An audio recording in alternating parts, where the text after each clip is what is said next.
আপনারা ইতিমধ্যে জেনেছেন বাংলাদেশ জাতীয়তাবাদী দল এই স্বৈরাচার সরকার পতনের আন্দোলন বেগবান সৃষ্টি করার লক্ষ্যে সংগঠনকে গতিশীল করার লক্ষ্যে সাংগঠনিক কাঠামো পরিচালনা করছেন।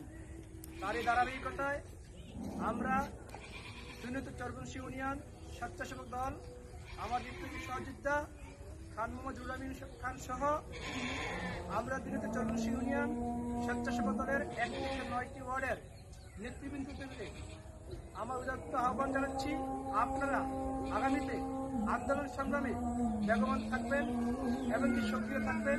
এই দর্শক আহ্বান জানিয়ে আমি আমার সংক্ষিপ্ত আলোচনা এখানে শেষ করছি।